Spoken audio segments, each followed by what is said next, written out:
we get paper copies? Sure. Yeah, no problem. I'll print you one out in a second. Okay, cool. So let's get into it, folks. Today we're going to learn about the second of the dynamic duo of the two most used tools in Maya. And that is, we have Extrude, which we've been working with. And then this is our second one, which is the Insert Edge Loop tool. So, scenes from our previous episode. In our last assignment, we used the subdivisions values on a default primitive. So we took our cube and we just changed the subdivisions to add extra edges into our object. That's all well and good, but there will be times when we need to add edges as we go along. So for that, we have the Insert Edge Loop tool. Insert Edge Loop tool under the Mesh Tools menu. Insert a loop around the object that cuts through all quadrilateral shapes, adding edges. So, again, going back to our vocab, quadrilateral shapes just simply meaning it's four-sided face. The majority of your faces in Maya should be quads because that's just the way it works. The special note, I bring that up, the special note is that you can't cut through triangles. So you can divide a quadrilateral into two smaller quadrilaterals, but Maya won't let you subdivide a triangle into two smaller triangles by default. It'll just it'll end as a triangle and add a new vertice, which then makes it a quadrilateral because you just added a new vertice to the triangle. So now that edge that you ended on gets split into two edges, which makes that a quad. I'll show that in a second.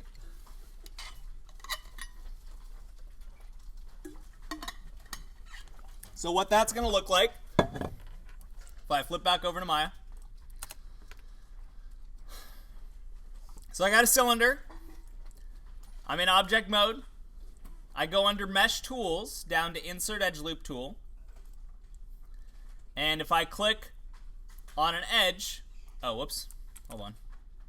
I forgot to reset my tool after the lecture. So if I click and drag on an edge, you will see that I can click and drag new edges on this object. Now, if I try and split vertically, you'll see that it's terminating at this triangle. So this triangle shape looks like a triangle, but is just becoming quadrilateral. I have edge A, B, C, and D. It's now a quad.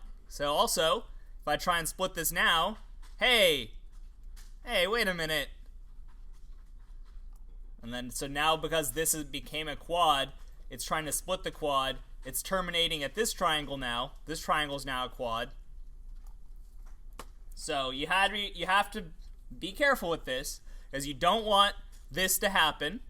This looks terrible, and it's just bad. Be careful. So that's why I was splitting this horizontally.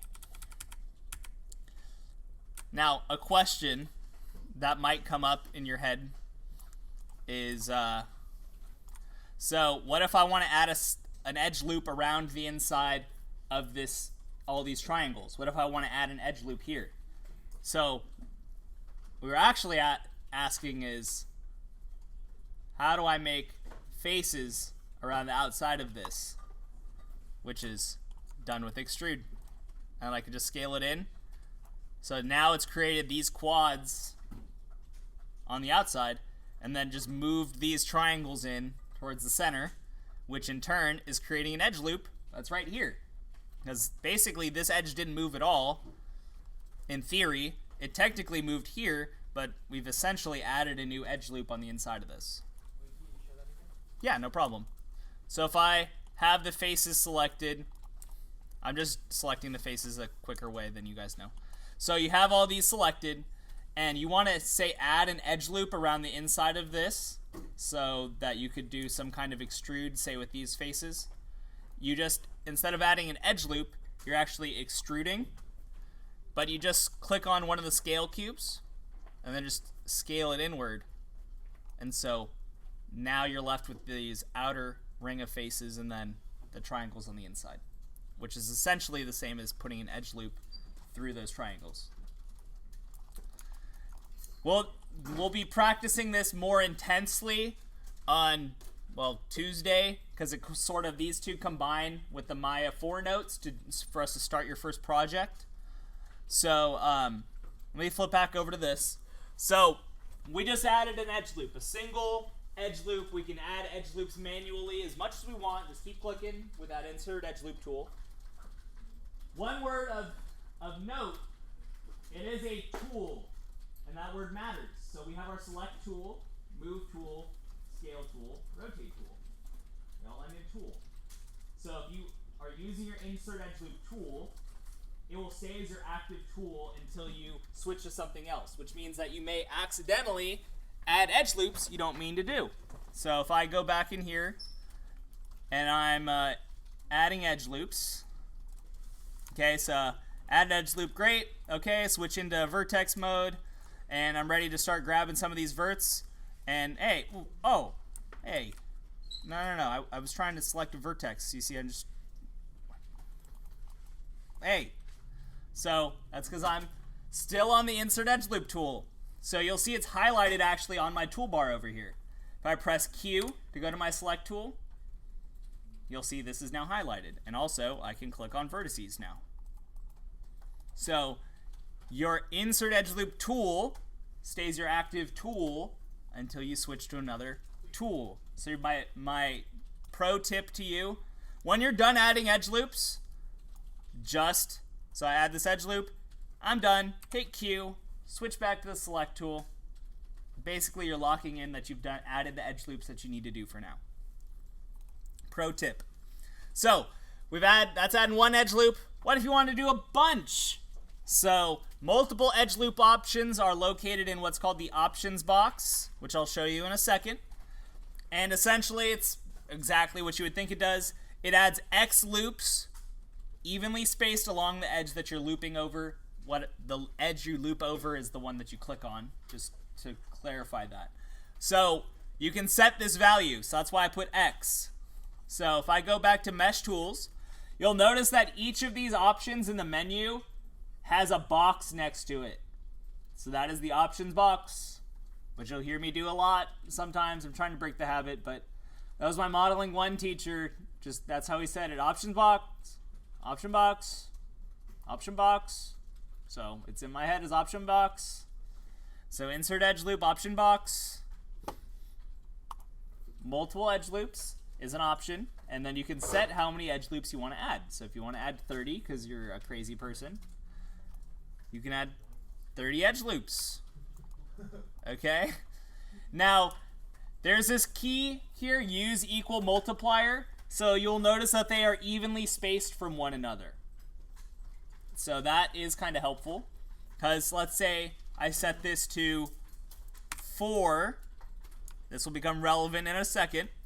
And I add 4 subdivisions to this. I've now divided it into 5 different sections. I have added n edge loops and ended up with n plus 1 sections. That is important for you to understand. The multiple edge loops, for edge loops number n, you'll have n plus 1 sections once you subdivide it.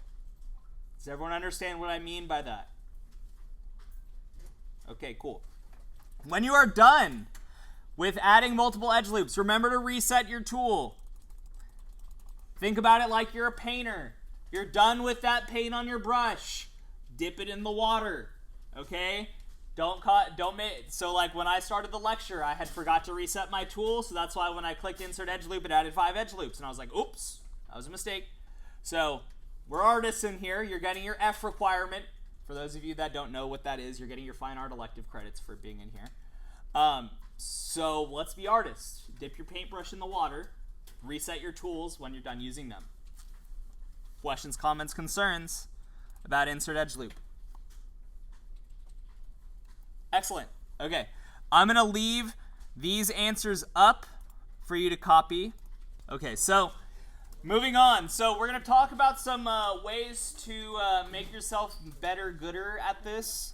So these are methods of mastery, I would say. So obviously I'm giving you this so that you know it informationally, how you implement this stuff to make yourself quicker and better at Maya will take practice. This is the muscle memory aspect of using Maya. So things like understanding when to implement this to get your selections quicker and easier, going back to the term complex selections that I talked to you guys about.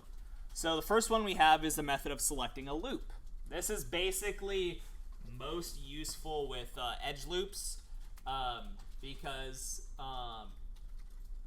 when I show you, you'll see that when you do this with a face and a vertice, it's actually just going to select the whole object, which is not super useful. But with edge loops, if you just double click on an edge loop, it will select the whole loop. That is very useful. So double clicking the vertice on an object is just going to select all the vertices on the object for whatever reason, which is stupid. And then same thing with faces. You double click a face on the model, it selects all of the faces on the object. The one time that is kind of useful is, say, when you have an object that's combined. So like your snowman, where you had 3 spheres stacked on top of each other. Say you wanted to move one of those spherical sections after you've combined it. Well, since the faces aren't actually connected, they're just objects are defined as together, you can double click the faces on one of those spheres and move all of those faces, because when you select all the faces on what was originally just that separated sphere, it's not going to move the faces from the other 2 spheres. So kind of a nuanced thing. So to visualize, since we're visual peoples in here, so what I was describing is that if you have something like this and I have it combined, if I switch into face mode and double click, I'll select all the faces that were on the sphere originally, and then I can move it around if I were so inclined to do that. Now, to what I was saying, if I double click an edge, you'll see I get the whole loop, which is very useful. If I double click a face, it gets the whole object. Double click a vertice, it gets the whole object. So what if you do want to select a whole line of faces or a whole line of vertices? What you are doing is selecting a range. So you will see that it is also holding shift and then double clicking on something, but the order or the method is slightly different. So you're going to start with one component. So if it's an edge or face or vertice, so you'll say select one face and then hold shift and double click on another face or edge or vertice, and then it'll select all of the same type in between them. This only works if they are, if it's perpendicular or parallel to your starting vertice, though. So what I mean is I can't do this over to here. It's not going to do diagonal, but I can do from here down to here, over to here, up to here, over to here. It's much easier to visualize in face mode, whereas I can't do face from here to here, but I can do face, shift double click, shift double click, shift double click, and whoops. And again, I'm only going to the faces that are either perpendicular from the direction I was going or continuing parallel in the same direction.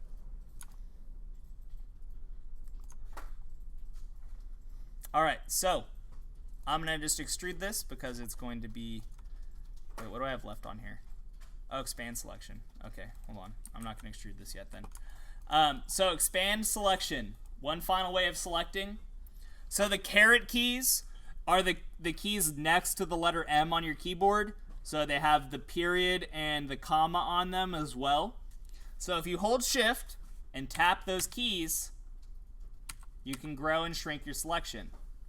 So if I have this face selected and this face selected and this face selected, I could tap, tap.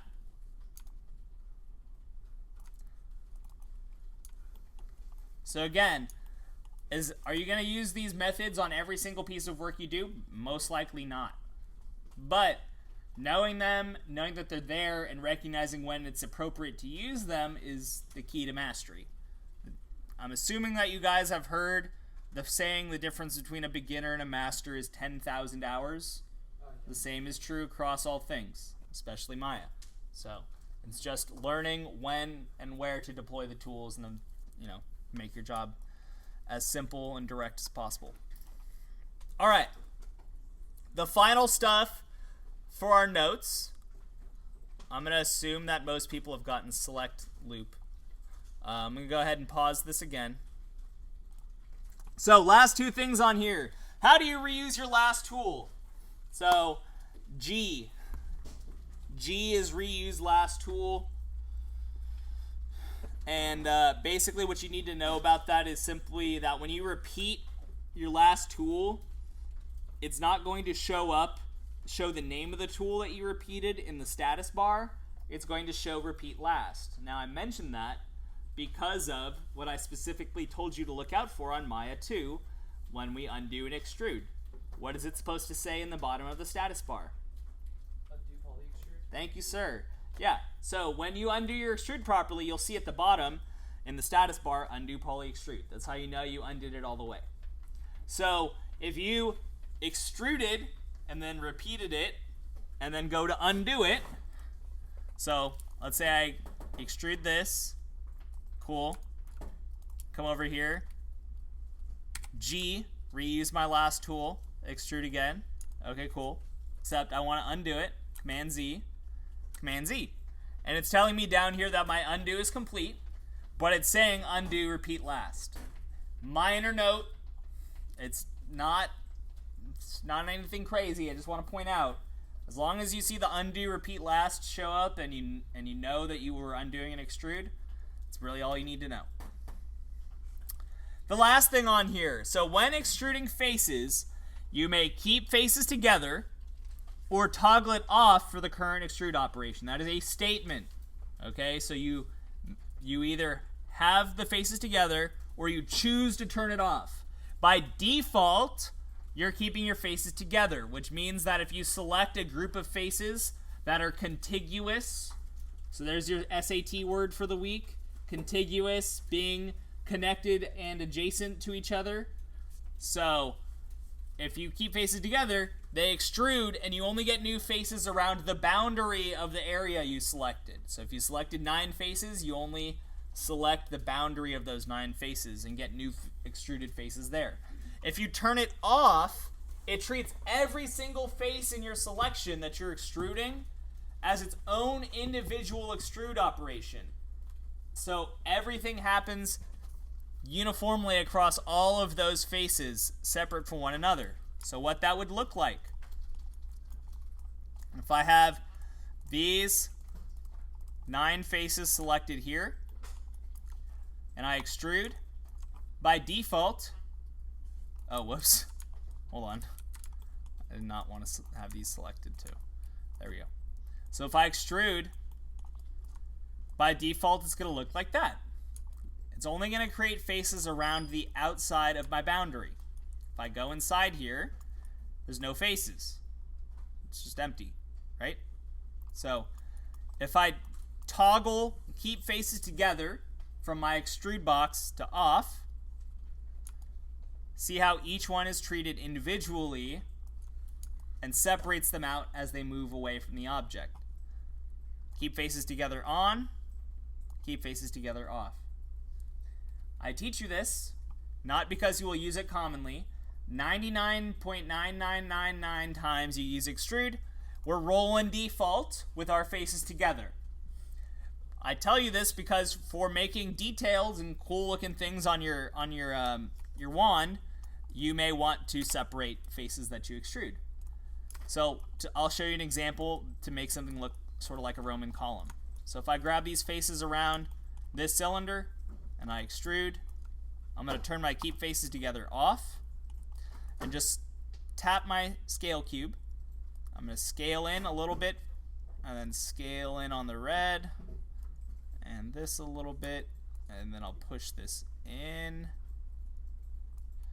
and I'm going to hit G and extrude again. This time I don't need to keep faces together because they're not actually touching each other.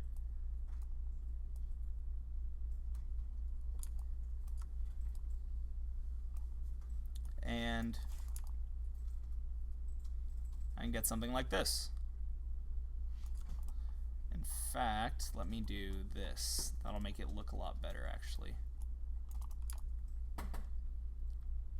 There's your Roman column. Actually, it kind of looks more like a air filter right now, but that's not the point. So yeah, keep faces together. It's not useful all the time. Again, it's one of those things to know when to deploy at the right time. Questions, comments, concerns on today's notes, folks? Cool. When you're done, make sure you turn in your notes. You guys are getting clemency for the first week with Google Classroom stuff, but next week I'll have my TA be giving me the reports every time we do this, and I'll know who's doing what and not doing what. So make sure you hit turn in when you're done with the notes. Okay, folks, this is the Maya 3 assignment. We're going to go over making your Rubik's Cube using the stuff that we covered in the Maya 3 notes. So, whoops. Instructions are right here in the quest log. Create a Rubik's Cube by extruding a selection of faces inward on your model. Then flatten newly extruded faces using the scaled tool perpendicular to the faces. So we're going to take the steps exactly as they come along. So I'm going to create a cube, and then I'm going to add some edge loops. So let's start with making a cube. Simple, good old-fashioned cube. Step number 2, Mesh Tools, Insert Edge Loop and Options. So I'm going to go pop that open.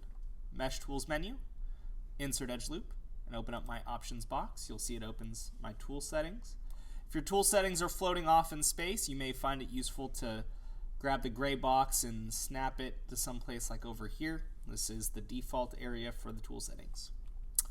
Okay, so in here there's a multiple edge loops option. So I'm going to click on that. If we pop back over here, it says multiple edge loops equals 34. Now, how did I come up with the number 34? So let's start with my equation there, where it says 3x plus 2, where x to 1 is the ratio of the unit size of the squares versus the gap. In this case, x equals 11. So if I do this and look up a Rubik's Cube, you will see what we're really talking about here is the gap where the object rotates. So to have that tiny gap in there so that we can visualize the idea that this is going to spin, we need to have gaps built in. So we have 3 in each direction. We have 3 units of whatever size this is, and then we have the 2 gaps. So we have 3x plus 2y equals whatever amount of subdivisions that we end up choosing. So those numbers are both variable. There's no solving for one or the other until we make a decision one way or the other about the value of x or y. So what I've done is I've decided that each of these gaps in here should be 1 unit. So I'm saying y is going to equal 1. So if we go back to our quest log, you'll see I have 3x plus 2y, wherein y is 1. So it's just 3x plus 2. So how much do I want the value or the ratio of the size of this length to be to this length? So if this length is 1 unit, how many units should this be?